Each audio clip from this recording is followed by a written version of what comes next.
You have been taught to run after everything you desire, to chase, to strive, to work until exhaustion. But here lies the truth. The more you chase, the more you proclaim that it is not yet yours. The act of seeking is the silent admission of lack. When you stop running, when you stand still in the awareness that you already possess it, the thing you desire is drawn to you. For all creation begins and ends within your consciousness. It is not found out there in the marketplace of life. It is born within the quiet chambers of your mind. Close your eyes. See yourself already in possession of the thing you want. Do not wonder how it will come. Do not attempt to rearrange the outer world with your own hands. Instead, rearrange the inner world with the simple act of acceptance. When you know it is already yours, you do not need to seek it.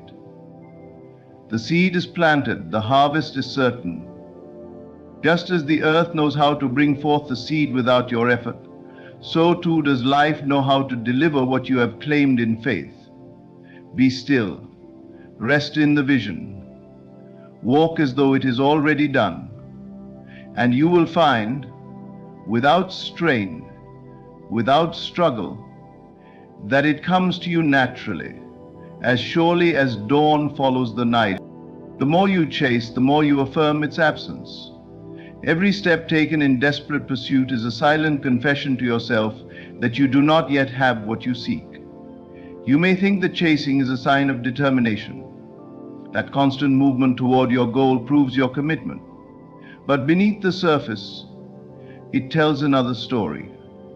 A story of lack, of wanting, of believing the thing you desire exists somewhere far away, and the world reflects that belief right back at you. You see, life is not moved by your frantic grasping, it is moved by the state you dwell in. If you live in the state of wanting, you keep creating more wanting. If you live in the state of having, you naturally receive. The mind, when it is restless, sends out a signal of incompleteness.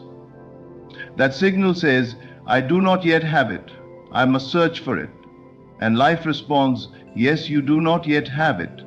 Keep searching. This endless cycle is what keeps so many trapped in longing, never realizing that the real key is to stop running and simply claim it as your own in consciousness.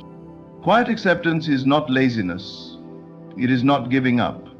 It is the most powerful declaration you can make, a declaration that says, it is already mine. When you can sit in the stillness of that knowing, you dissolve the invisible wall between you and your desire. Instead of chasing after it in the outer world, you invite it into your inner world, and from there it must express itself in the outer. Think of the times in your life when something came to you effortlessly.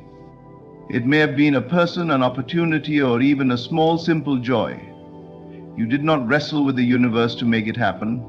It flowed toward you naturally, often when you weren't even thinking about it. Why?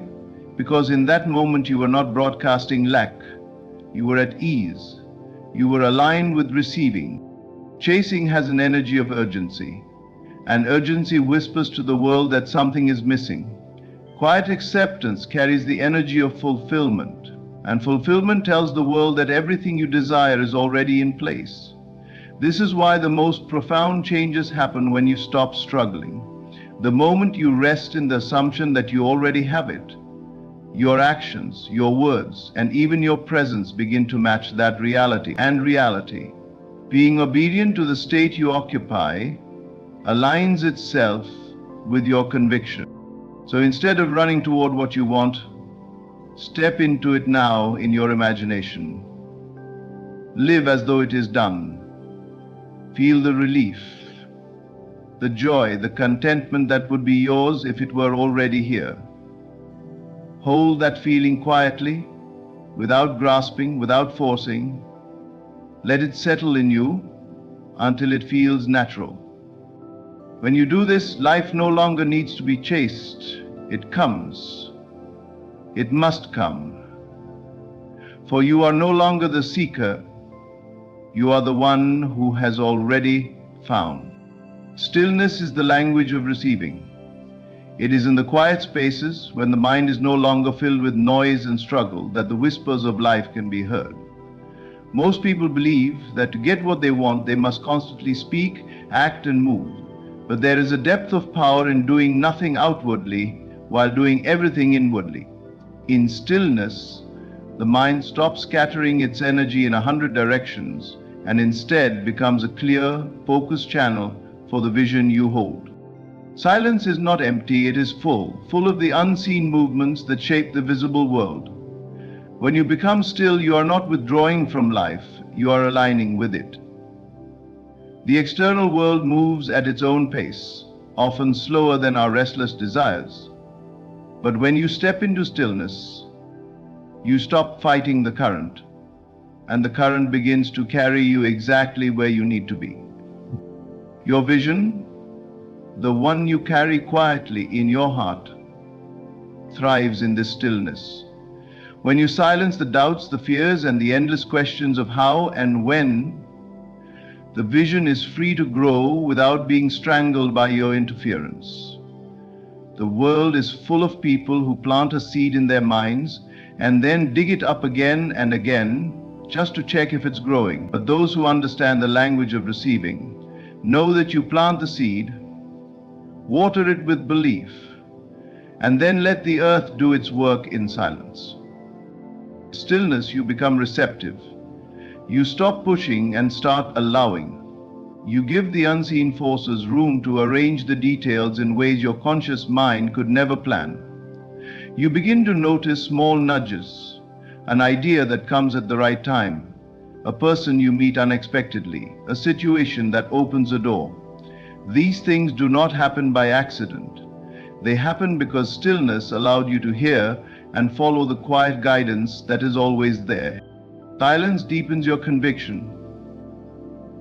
Words can sometimes weaken belief, especially when spoken in doubt or desperation. But when you hold your vision in the silence of your own being, it becomes sacred. It is yours alone. It grows stronger without the need for outside validation. And the stronger it grows inside, the sooner it must take form outside. This is why the most powerful prayers are not always spoken aloud. They are felt, they are lived in the inner world with such certainty that no one else even knows the silent work that is being done.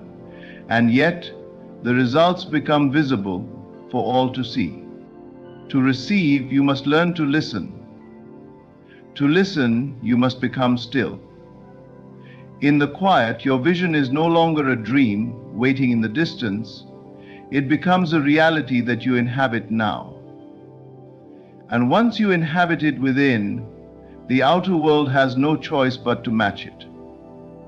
Faith lives in the present moment. It is not a distant hope, nor is it a future promise waiting to be fulfilled. It is a living certainty that exists here and now. Many people place their desires in the realm of someday. They imagine that what they want will come when circumstances improve, when they work harder, or when life finally gives them permission. But this is not faith, this is postponement. Faith claims the desire as a present reality. When you say to yourself, "It will happen one day," you unconsciously push it away. You set it in the future, and the future never arrives as anything other than the present. Faith understands this truth. There is only now. The moment you believe something is yours, in this moment it begins to arrange itself in your life. Not tomorrow, not when everything is perfect. Now. Your desire already exists. It is not something you are creating out of nothing. It is something you are aligning with. Just as a radio does not create the song it plays, but simply tunes into the right frequency, you do not create your desire by force. You tune into it by faith. And tuning in means you feel the reality of it now, not as a wish, but as something certain, as something you are already living in consciousness. Faith is not waiting, faith is knowing. The one who waits is unsure, always looking for signs to prove it will happen. The one who knows no longer looks for signs because the proof is already felt within. When you know, your actions, your words, even your posture begin to shift. You speak as someone who already has it. You move as someone who has no doubt. And the world mirrors that certainty back to you. Living in the present moment with faith does not mean ignoring the future. It means understanding that the future you desire is born from the state you hold now. If you live in a state of not yet, your future will echo not yet. But if you live in the state of already done, your future will reflect already here. The mind often tries to complicate this truth by asking, but what if it doesn't happen? That is the voice of fear, the voice of the old self that still believes in lack. Faith answers not with explanations but with rest. It rests in the assurance that it is already finished. Right now, in this very moment, you can step into the reality you want. You can feel the joy of having it, the relief of completion, the peace of knowing it's yours. That feeling is the bridge between the unseen and the seen. Hold it, live in it, because faith is not a promise for tomorrow, it is possession today. And when you truly possess it in the present, the outer world has no choice but to deliver it to you. Imagination is the bridge between where you are and where you long to be. It is the invisible path that connects the unseen to the seen, the inner world to the outer. Every change, every creation, every fulfilled desire begins first as an image in the mind. Before it can appear in your hands, it must appear in your awareness. This is why those who neglect their imagination remain bound to the same circumstances. They have never built the bridge. When you feel and see the outcome within, you are not engaging in idle daydreaming. You are engaging in creation. Imagination is not fantasy. It is the workshop of reality. The world you see today is nothing but the outer expression of the images you have held in your mind, whether consciously or unconsciously. And the moment you choose to deliberately hold a new image, you begin to walk across the bridge toward a new reality. The power lies in feeling it real. Anyone can picture a better life, but if that picture feels distant, if it feels like someday instead of now, it remains locked in the realm of desire. Feeling is what makes the image alive. When you step into your imagination and inhabit the scene as if it were happening now, speaking the words you would speak, hearing the sounds, touching the objects, sensing the atmosphere, you collapse the distance between you and your desire. In that inner space, you are no longer wanting. You are living it. Your outer world is obedient to the state you occupy inwardly. If your inner world is filled with the sensation of already having, the outer must reflect it. This is not because imagination is mere escapism, but because consciousness shapes reality. The moment you identify with the new image, you stop acting from the old self. Your choices shift, your energy changes, and unseen forces begin to align circumstances in your favor. Consider how great inventions, works of art, or life-changing ideas have come into being. They were first imagined in detail. The Creator did not wait for the physical proof before believing in them. They walked the bridge in their mind until the vision became tangible. You can do the same with your desires. Whether it is love, success, health, or freedom, the process is identical. Live it inwardly until it must appear outwardly. Imagination is the bridge, but you must walk it daily. You must return to the inner scene often, not as a wishful visitor, but as a rightful resident. Each time you do, the bridge becomes shorter, the gap closes, and the outer begins to catch up to the inner. When you truly feel and see the outcome within, the question is no longer will it happen, but how soon will I see what I already know is mine? And in time the answer will arrive. Not as a surprise, but as the natural expression of what you have already lived in your imagination. Let go of the how. For the moment you demand to know every step, You place chains on the very process meant to deliver your desire. The mind is always restless, always seeking control, asking, but how will this happen? Who will make it happen? What will I need to do? In asking these questions from a place of worry, you confess that you do not yet believe. True belief does not demand to see the map. It walks forward knowing the road will appear under its feet. When you hold too tightly to the how, you interfere with the unseen forces already at work.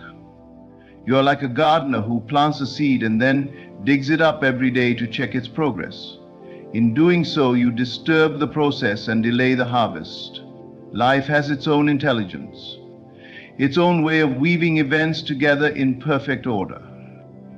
Your role is not to direct every movement of the universe. Your role is to decide what you desire and hold to that end with unwavering conviction. The how belongs to a higher order of wisdom than the human mind can comprehend. Sometimes the path will unfold through opportunities you could never have planned. Sometimes the answer will arrive through a person you have not yet met, or through a situation that seems unrelated at first glance. The mind, with its limited vision, cannot see all the threads being woven together in the unseen.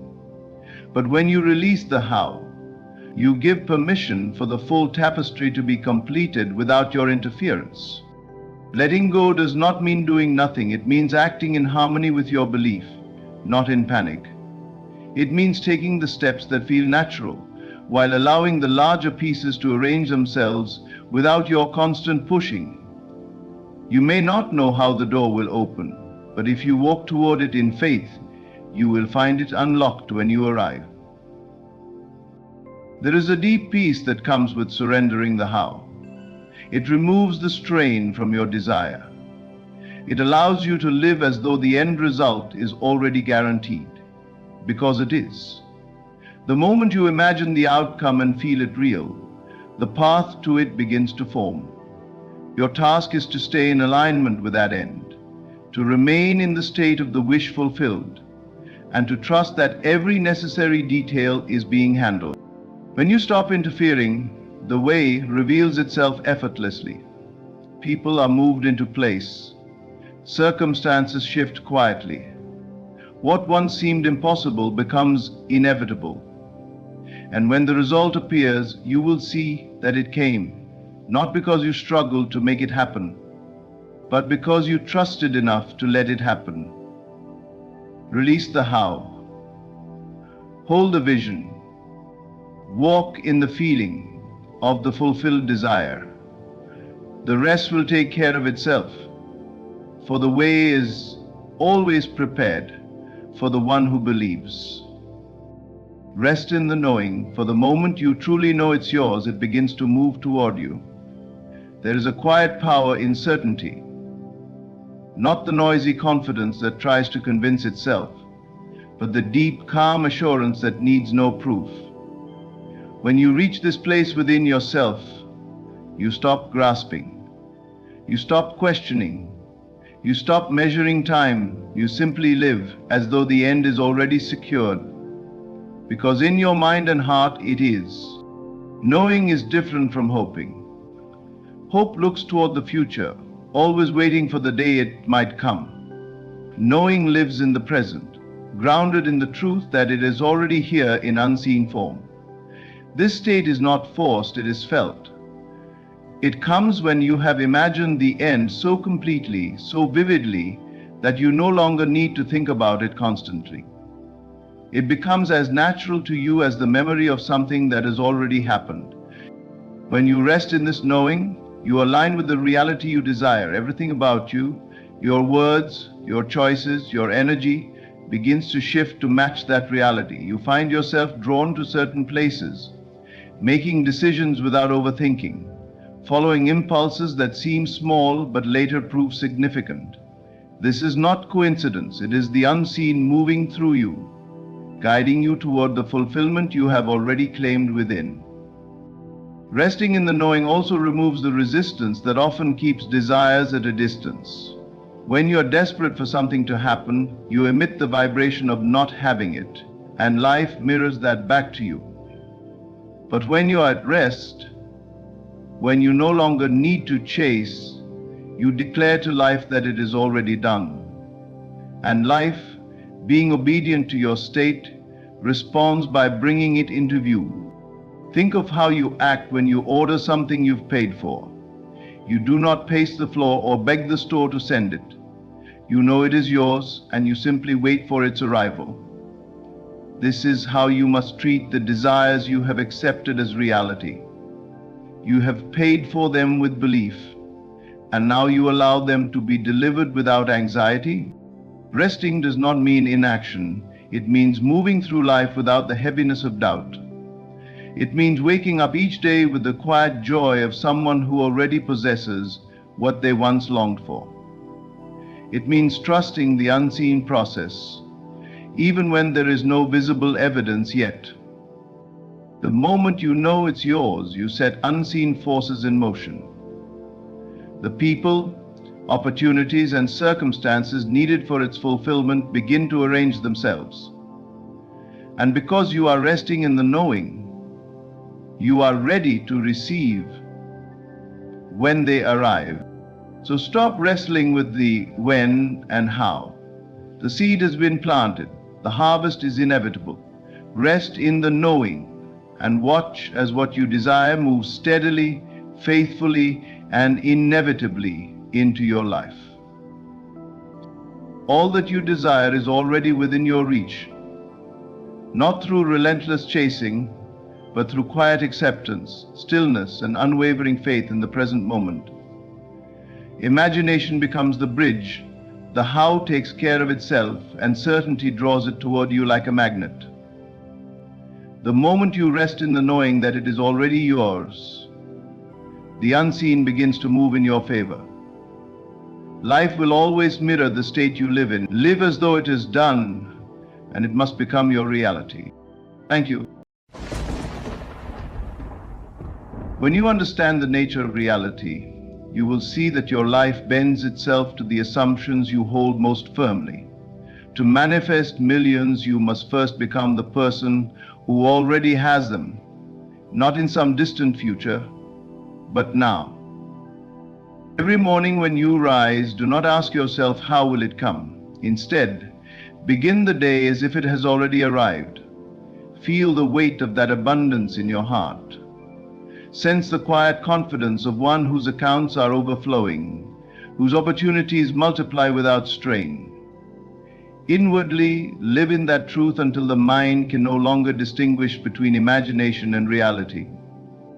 You see, the mind does not wait for proof. It creates the proof.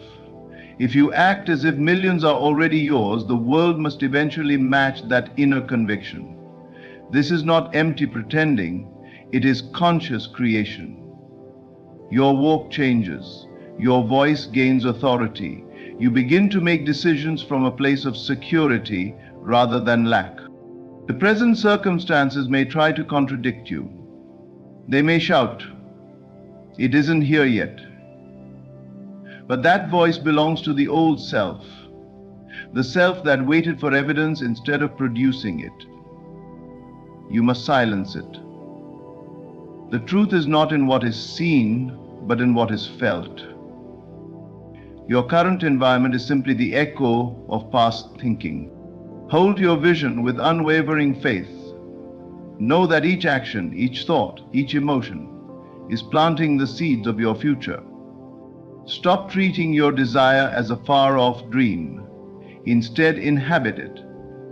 Let your mind rest in the reality that you are already wealthy. Millions do not come to those who chase them. They come to those who are already home in that state of being. If you act like it is yours now, you remove the barrier of someday and invite it into today. That is the true power of creation, to feel before you see and to know before you touch. What you experience in your outer world is nothing more than the mirror of what you hold inside. The people, the opportunities, the circumstances that surround you are not random occurrences. They are reflections of the state of mind and heart you dwell in most of the time. If you desire millions, you must first feel abundant within yourself. because it is impossible to live in constant lack internally and expect wealth to show up externally. The world does not respond to what you say you want. It responds to what you truly believe you already have.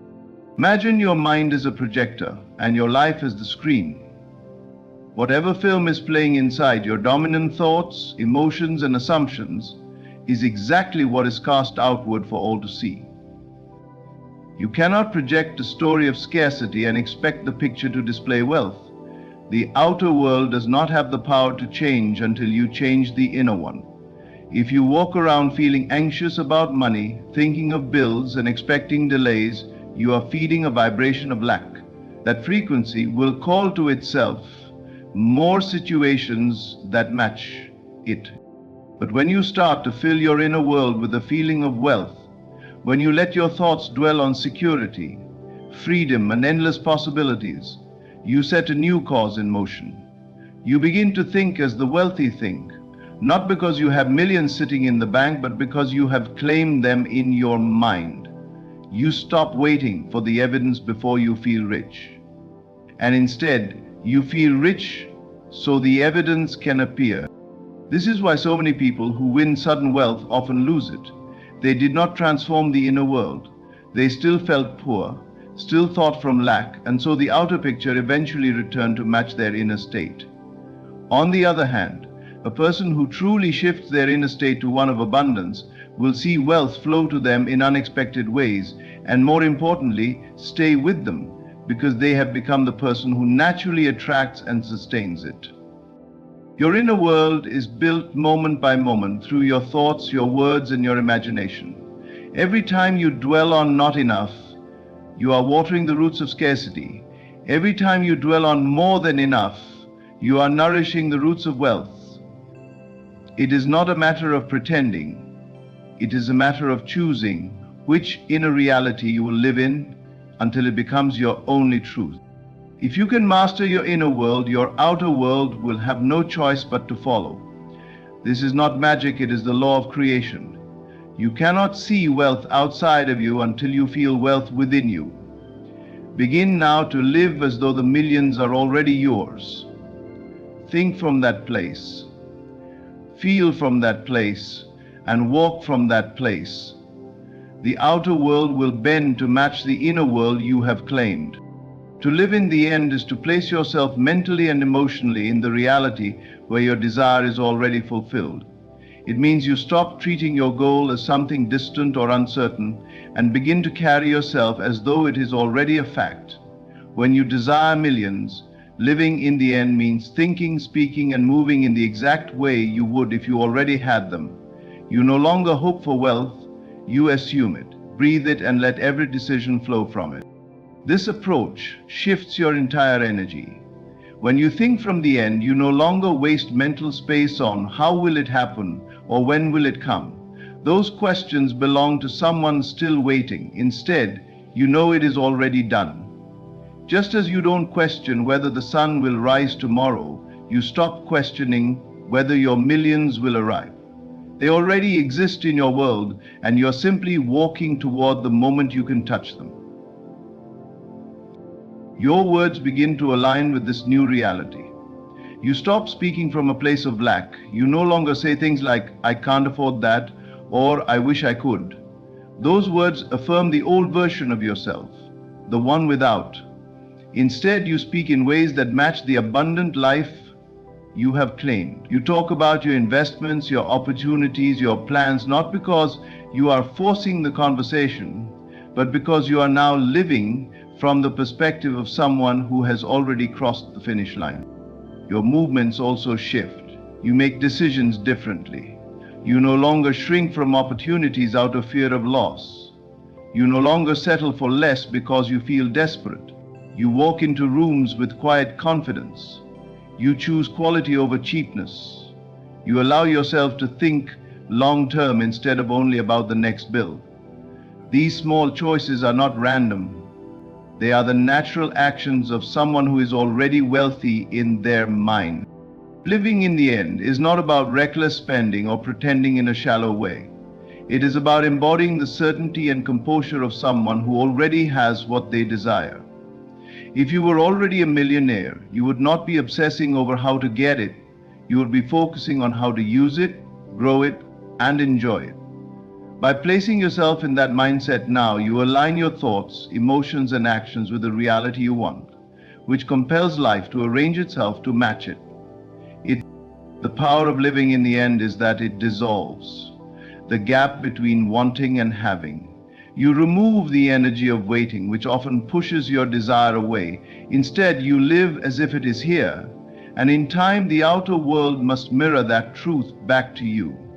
When you act as though your millions are already secured, you are no longer chasing wealth. You are simply allowing it to meet you where you already stand. Everything you create in life begins with a feeling.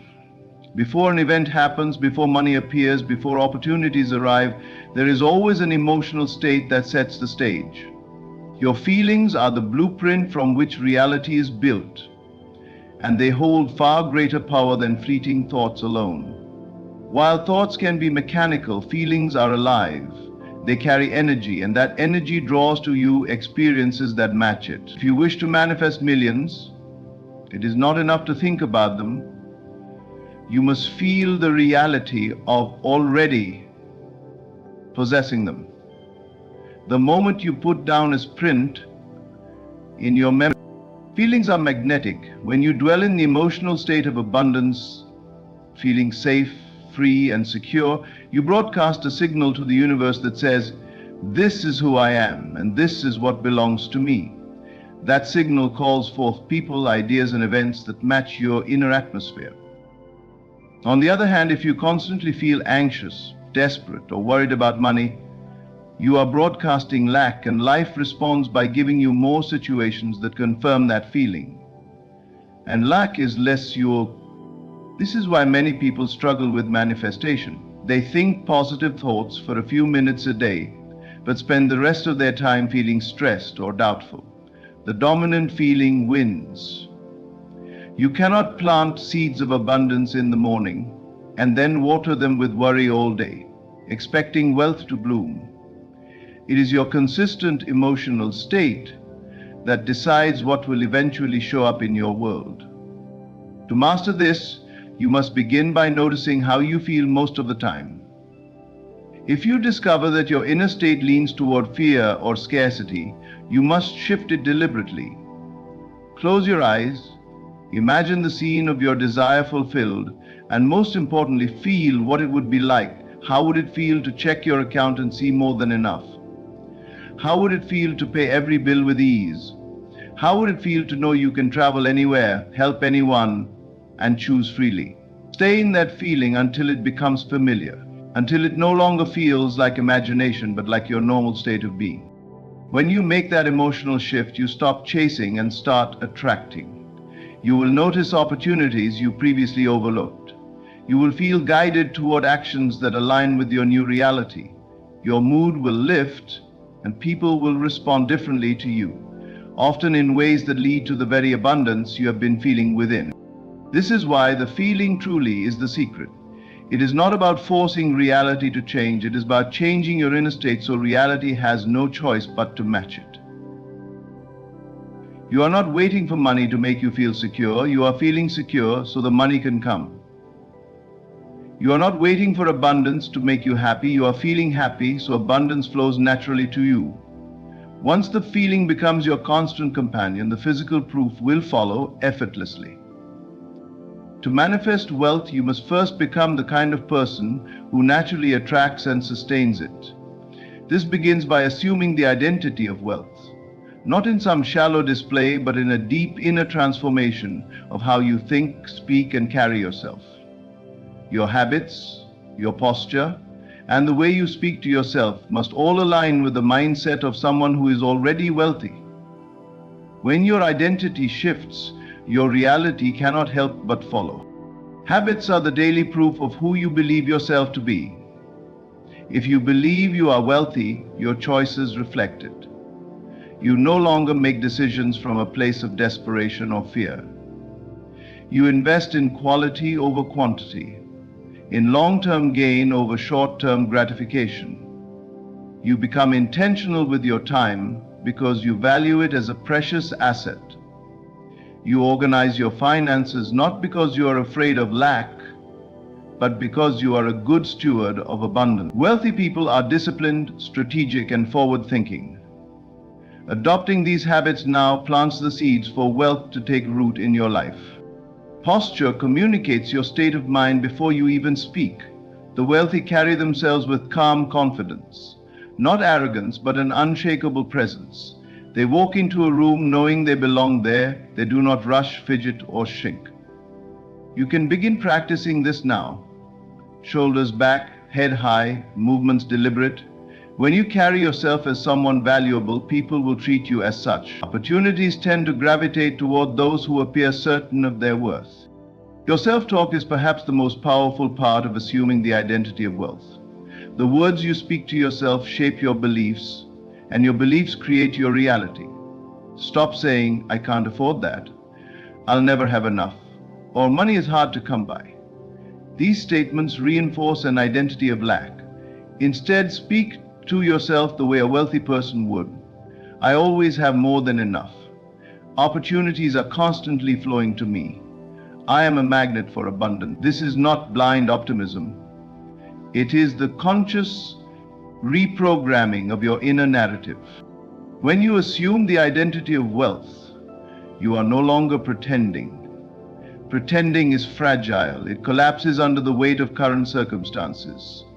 True identity is unshakable. It does not depend on the evidence in front of you. You know who you are, and you act accordingly, whether the world has caught up to your vision or not. Eventually, the outer world must reflect this inner identity, because reality is compelled to match the self-concept you hold most firmly. By aligning your habits, posture, and self-talk with that of a wealthy mind, you send a clear message to both yourself and the universe. This is who I am now. And once that message is deeply embedded in your being, your life will begin to organize itself to make it true. Wealth will not feel like something you are chasing. It will feel like something that naturally belongs to you. What you see in your life right now is not the final truth. It is only a snapshot of past thoughts, beliefs, and actions. Your current circumstances are like the last page of an old chapter, not the opening line of the next. Too often, people allow the present to dictate their vision for the future. They look at what is lacking, what is delayed, or what seems impossible, and they let that image decide what they believe is possible. But the present moment is temporary, and it holds no power except the power you give it. When you focus too much on what is, you trap yourself in a cycle of recreating the same reality. You keep affirming and energizing the conditions you wish to escape. If you say, "This is just how life is for me," you are agreeing to let the present repeat itself. But when you recognize that the outer world is simply the echo of the inner world you once held, you stop being controlled by appearances. To understand that a new inner state will eventually produce a new outer picture, no matter what the current frame looks like. This is where discipline comes in. Ignoring the present does not mean pretending it doesn't exist. It means refusing to let it dominate your thoughts or feelings. You acknowledge it without giving it authority. You choose to place your focus on the reality you are creating, not the one that has already been created. Just as an artist does not stare at the unfinished canvas in frustration, but keeps painting the vision in their mind, you must keep shaping your inner world until the outer matches it. The truth is, the present moment is already old news. It's the result of who you were days, weeks, or months ago. If you don't like it, don't fight it. Replace it. Begin to live mentally in the outcome you desire, even if it feels far from your current view. If your bank account is empty, don't let that define your identity. Hold the inner feeling of abundance so strongly that the emptiness loses its power over you. If opportunities seem scarce, imagine them multiplying until it feels natural to expect them. Everything changes when you stop reacting to circumstances and start responding to your vision. Circumstances bend to sustain belief, not the other way around. the world will rearrange itself to reflect your inner conviction, but only if you stay loyal to that conviction, regardless of what is happening now. The present may be loud, but your faith in the unseen must be louder. When you learn to ignore what is temporary in favor of what is eternal, the vision within, you free yourself from the prison of appearances. You stop measuring your progress by today's picture and start trusting the process that is unfolding. Hold to your inner reality, and in time the outer reality will catch up. The present is not the final chapter. It is just the bridge to the life you have already claimed within. Faith is the bridge between the invisible and the visible. It takes what exists only as an idea, a possibility, or an unseen reality, and pulls it into the physical world. Without faith, desires remain distant dreams, never crossing into tangible form. But with faith, steady, unwavering belief, you give life to what cannot yet be seen, and in time it becomes as real as the ground beneath your feet. Faith is not wishful thinking. It is not hoping something might happen if the circumstances line up. Faith is the inner knowing that it is already done, even when the evidence has not yet arrived. It is holding the feeling of certainty so strongly that doubt finds no place to settle in your mind.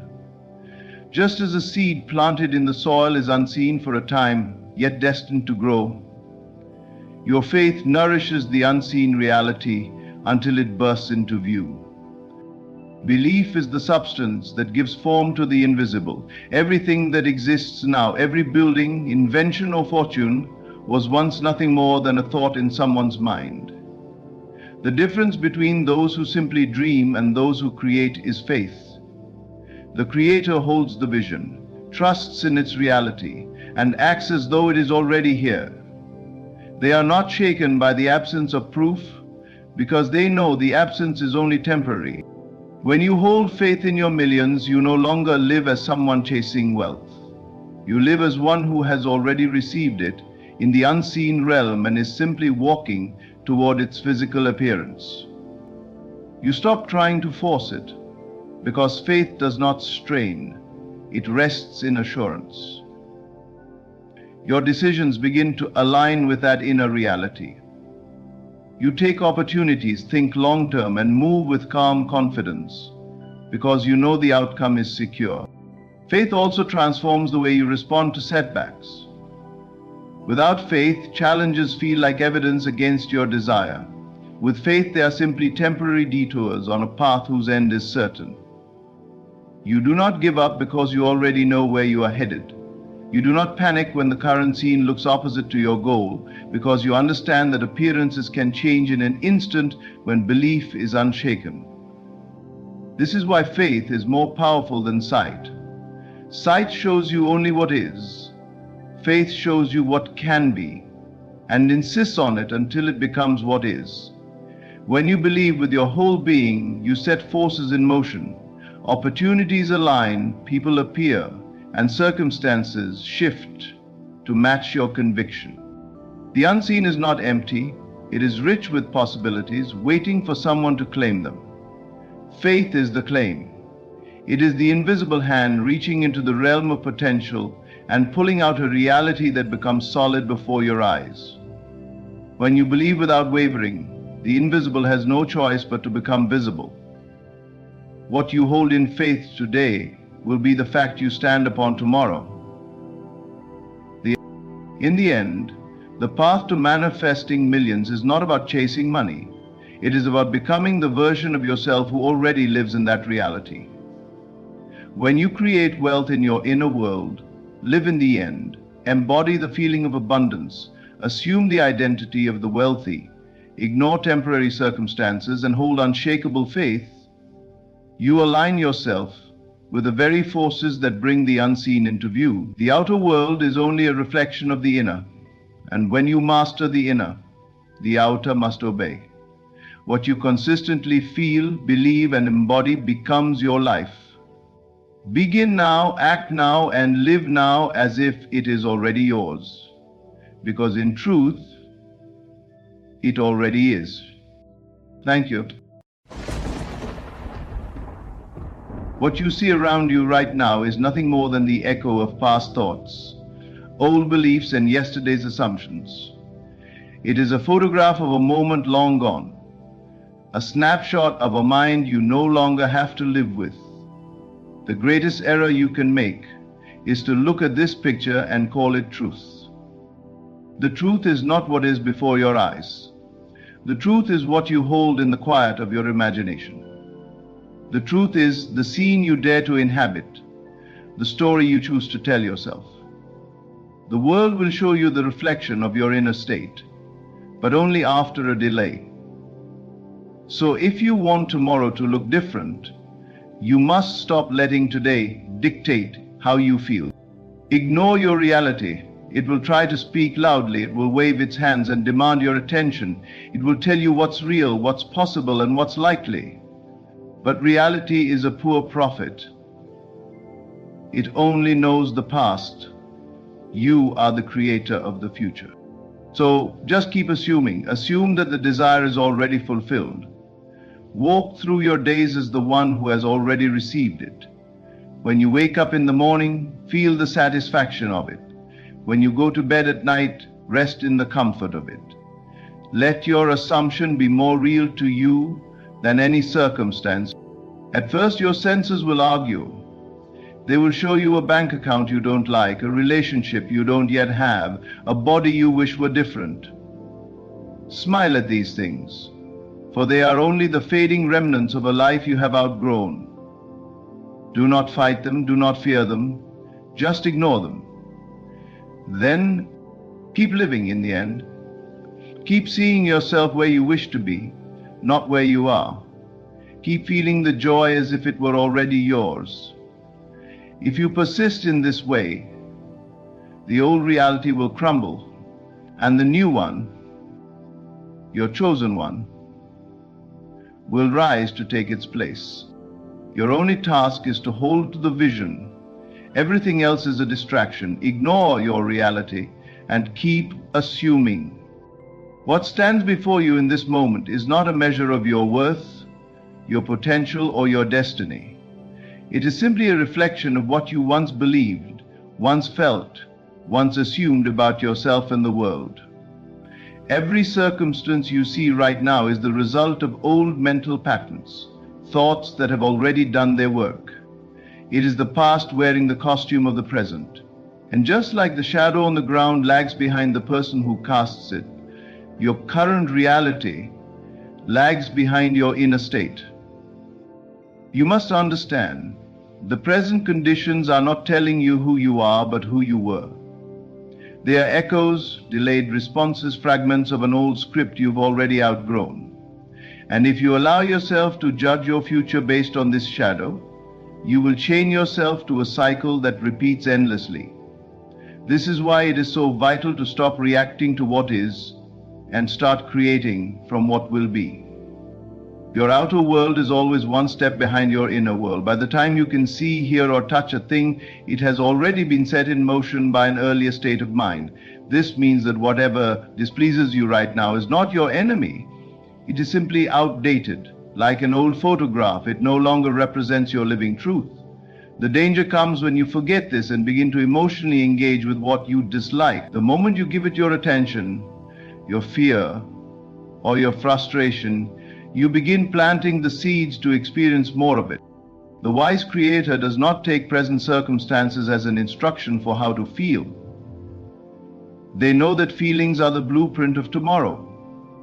So they refuse to let the current picture dictate their mood. Instead, they withdraw their focus from the unwanted and place it firmly on the unseen vision they have chosen. They treat the present like a letter that was mailed weeks ago. It has already been written. They know that if they want a different letter tomorrow, they must write something new today. When you understand this, life changes. You no longer panic when something unwanted appears because you know it is already on its way out. You no longer rush to fix the outer because you know the inner has already taken care of it. You stop begging circumstances to change and instead tend to the only thing that truly matters: your state of being. This is the power of detachment from the old. You don't fight it, you don't hate it, you simply recognize that it's not current, not alive, not defining you anymore. You thank it for its message. It is here to show you where you once stood, and then you move on. You live mentally from the place you wish to be, and you hold to it with quiet persistence. In time, the old fades away entirely, and the world catches up to the self you have already become. Then you'll see with your own eyes, reality was never telling you the truth, it was only telling you the past. Everything begins in the unseen. Before any event unfolds, before any change is witnessed, before any dream becomes tangible, it exists in the quiet realm of thought and belief. The invisible always comes first. Your mind is the soil, and every assumption you hold is a seed planted deep within it. Whether you plant seeds of fear or seeds of faith, they will take root. Whether you nurture visions of lack or visions of abundance, they will grow. The world you walk through is nothing more than the harvest of what you have been growing inside. The mistake most people make is to judge life only by what they can see. They forget that what is visible is already the end of a process, not the beginning. The tree is not born when you notice it. It began long ago as a seed beneath the surface. Likewise, the success, the love, the health you desire will not appear out of nowhere. It is born the moment you assume it is already yours, the moment you feel the reality of it in your inner world. This is why you must be intentional with the seeds you plant. Every thought charged with emotion, every assumption you accept as truth, is dropped into the fertile soil of your subconscious, and once it's planted, it grows, whether you notice it or not. If you spend your days replaying fears, expecting disappointment, or believing in limitations, you are watering weeds. These weeds do not ask your permission to grow. They thrive in the attention you give them, but you have the choice to plant something different. You can choose to assume that your desire is already a reality.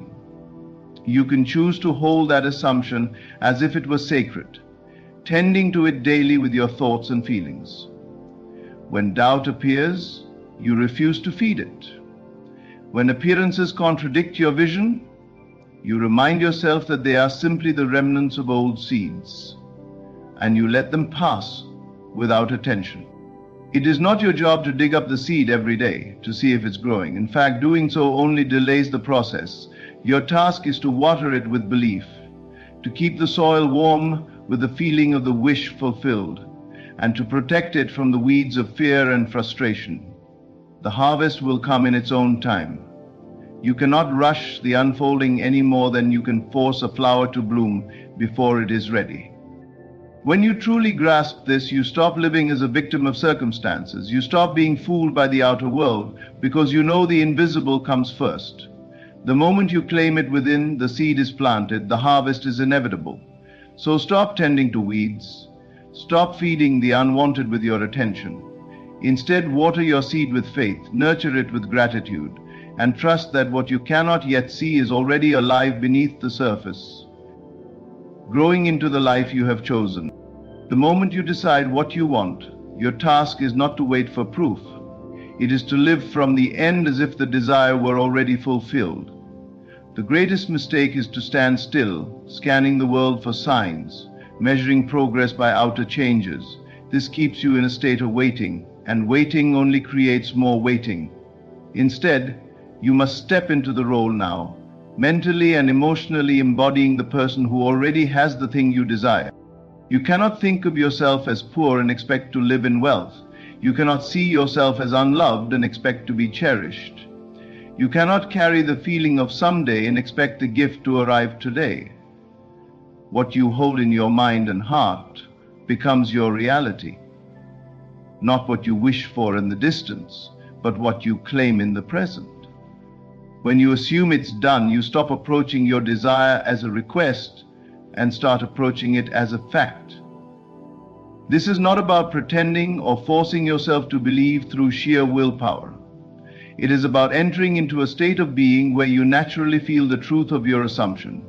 You do this by asking yourself, if I already had it, how would I think? How would I walk? How would I speak to others? How would I treat myself?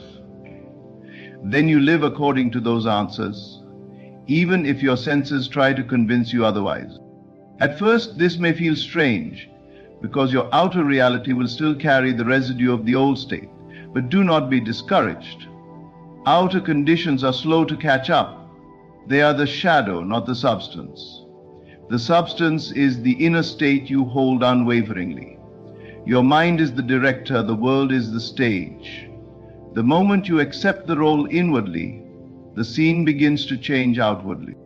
Do not wait for circumstances to give you permission to feel successful, happy, loved, or abundant. Decide to feel it now. When you live from that inner certainty, the world will mirror it back to you in ways you could never predict.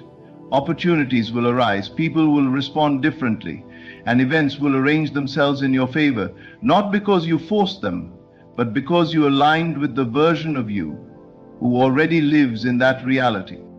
The key is persistence. You cannot step into the role for an hour and then return to doubt for the rest of the day. Hold the state as naturally as you hold your own name. Carry it in your posture, your words, and your inner dialogue.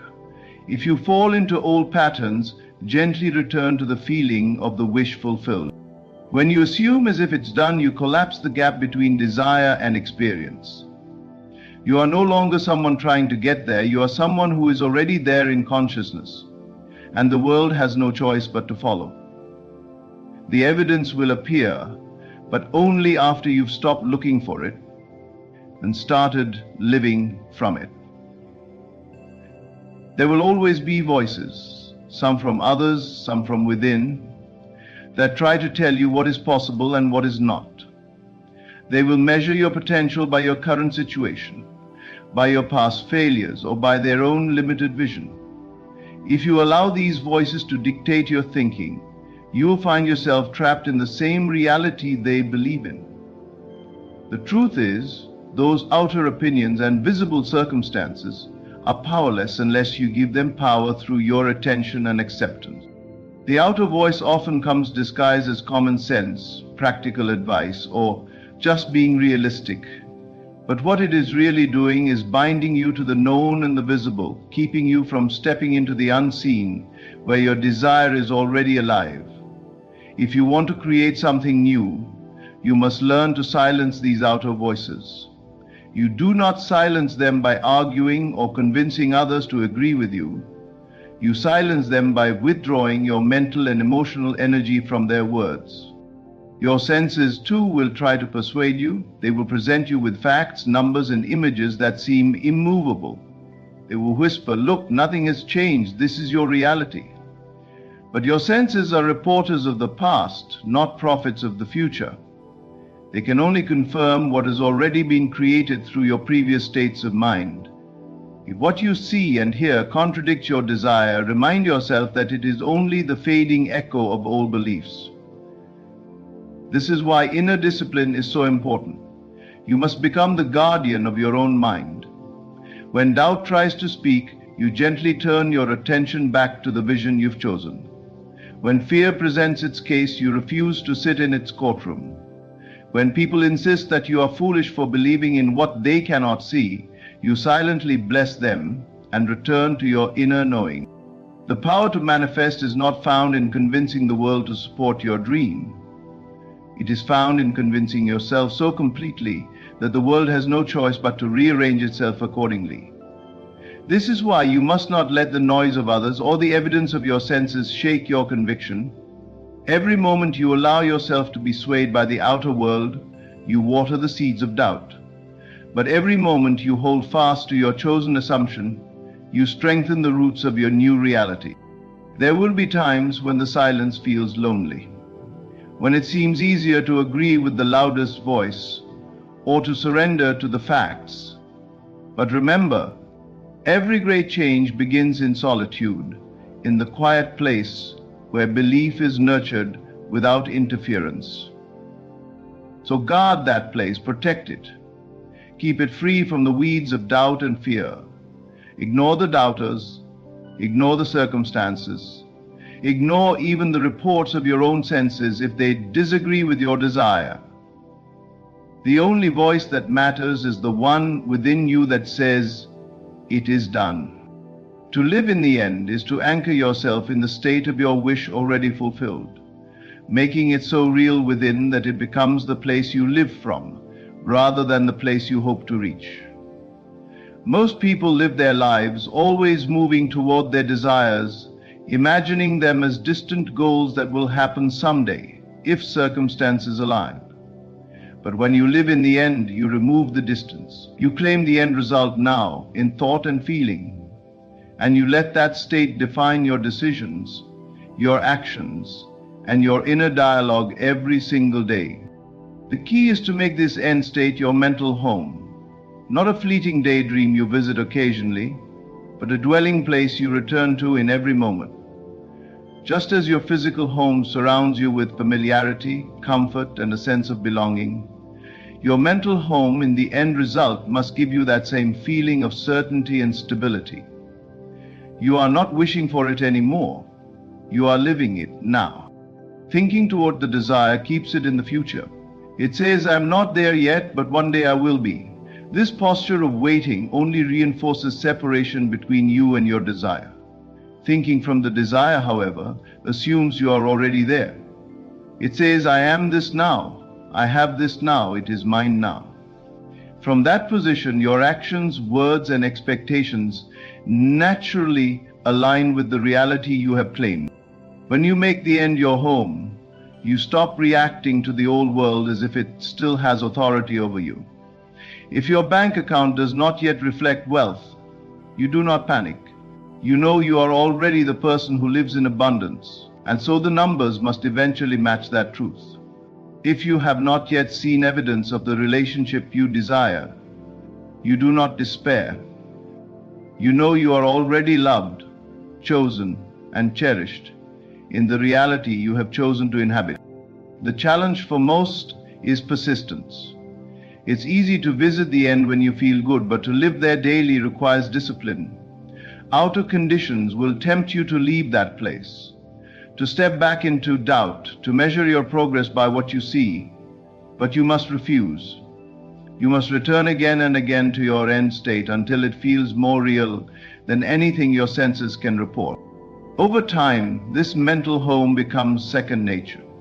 You stop looking for signs because you no longer need them.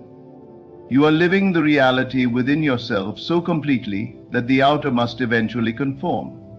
And when it does, it will feel natural, as though it was always yours. Living in the end daily is not pretending.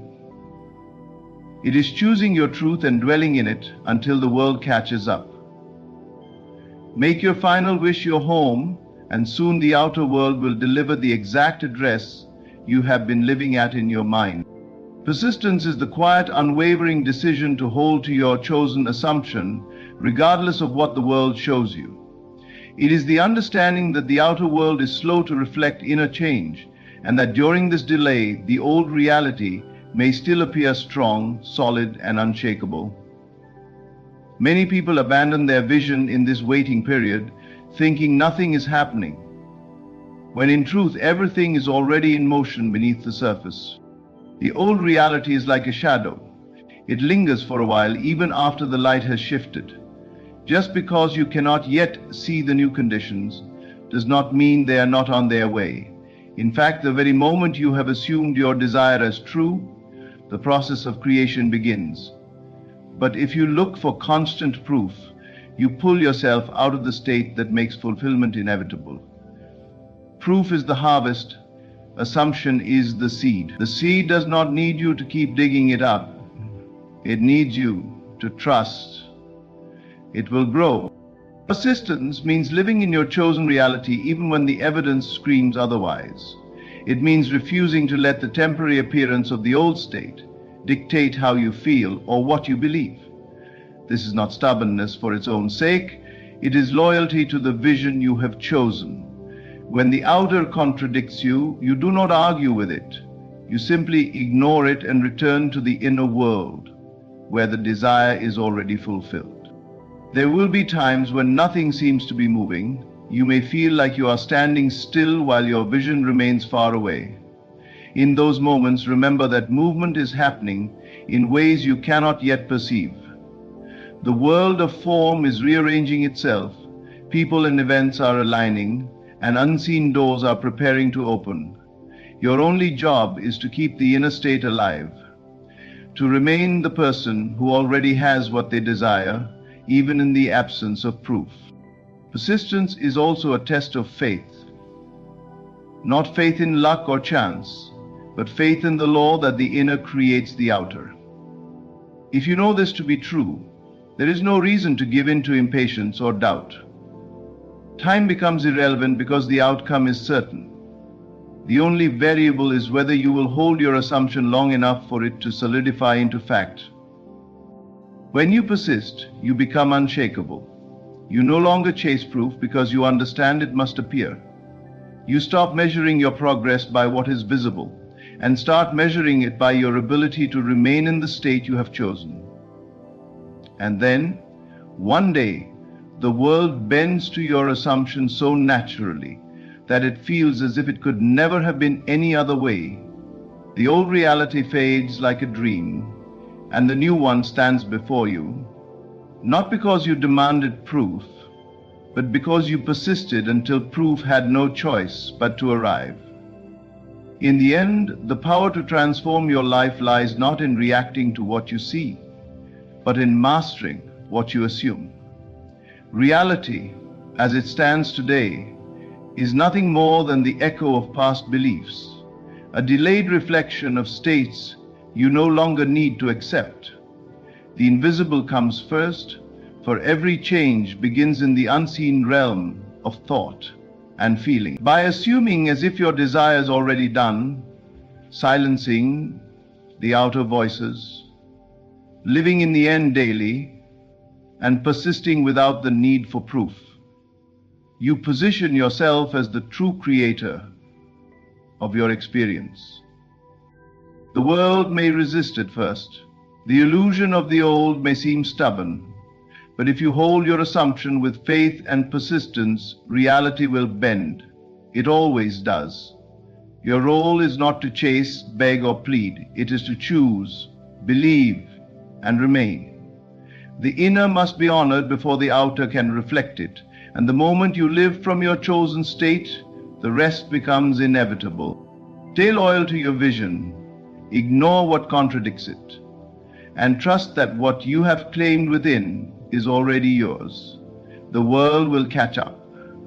Thank you for listening.